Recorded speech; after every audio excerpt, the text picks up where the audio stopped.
Colleagues, today, as we gather in this chamber, the People's House, we don't just mark Black History Month to recognize history in the past, but a history that's also in the making.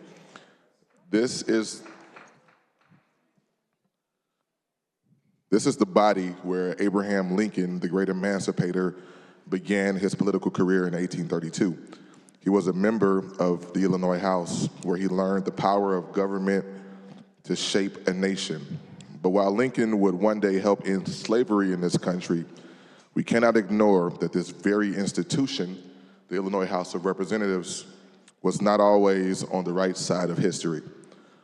Before Illinois became a beacon of progress, it was a place where Black people were restricted, marginalized, and denied their most basic rights under the law. The Illinois Black Codes created a legacy of oppression. The Illinois Black Codes passed by this legislature stripped Black people of political power, barring them from voting, holding office, and serving on juries. Because of these codes, free Black residents were truly not free. They were required to carry certificates of freedom at all times to prove that they weren't escaped slaves. Without papers, they could be sold, arrested, fined, or even brought back into slavery. Illinois passed laws to keep free Black people from settling here at all.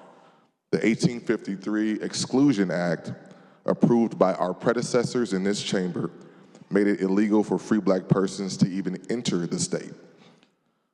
This House rejected anti-slavery petitions from abolitionists, dismissing them as the work of troublemakers. Instead of standing for freedom in an earlier time, this body passed resolutions condemning abolitionists and seeking to keep Illinois a quote-unquote white state. That is why today is so important. Because today, for the first time in our state's 206-year history, this chamber is led by a Black man, Speaker Emanuel Welch. As I previously stated, Illinois did not always make room for Black leadership. It once shut the doors to people who looked like Speaker Welch, people who look like me, and people who look like millions of Illinoisans that we serve here today. But today, those doors are not just open, they are being held open by the very people this House once tried to exclude. Mr. Speaker, we recognize you today, not just because you've made history, but because you understand the weight of that history. You stand on the shoulders of John W.E. Thomas, the first Black legislator in 1877, who fought against the very laws this House once passed. You follow in the footsteps of Harold Washington, Carol Moseley Braun, Barack Obama, and so many others who fought to expand justice in the state of Illinois. And now you carry the torch forward, ensuring that the voices of those once shut out of this chamber are not just heard, but are leading the conversation. Illinois Secretary of State Alexis Giannoulias has honored Black First in Illinois with a remarkable display that highlights trailblazers in our state's history throughout the Capitol. And today, we proudly add Speaker Welch's name to that list. Mr. Speaker, H.R. 150 is a reminder that your leadership is not symbolic, it is substantive. You have led with integrity, with vision, and with a deep commitment to making Illinois a place where equity is not just a talking point, but a reality.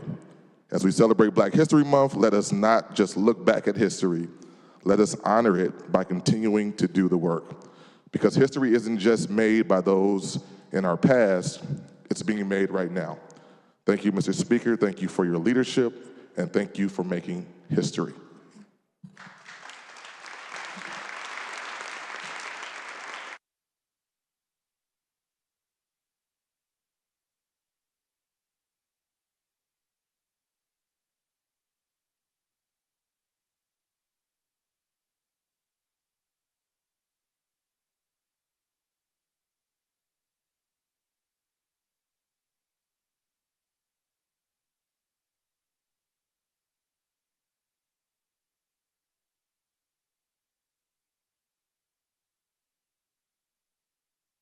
What's up?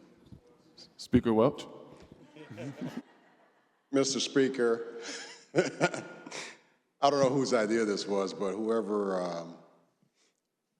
did it, I'm going to keep their bills and rules. It is I'm truly surprised by this. I don't know if you guys can tell. Micah, I'm going to get you when I get back. I was just told to be out here. There was going to be a group picture. Thank you all so much. It truly is an honor of a lifetime to just be in this chamber, let alone to have the opportunity to be the Speaker of the House. It is a role that I take seriously. I tell people I am the only person on Inauguration Day that took 2 oaths. One as rep with all of you, and then one as Speaker. And I take those oaths seriously. I'm not just Speaker of the Democrats, I'm Speaker of the entire House.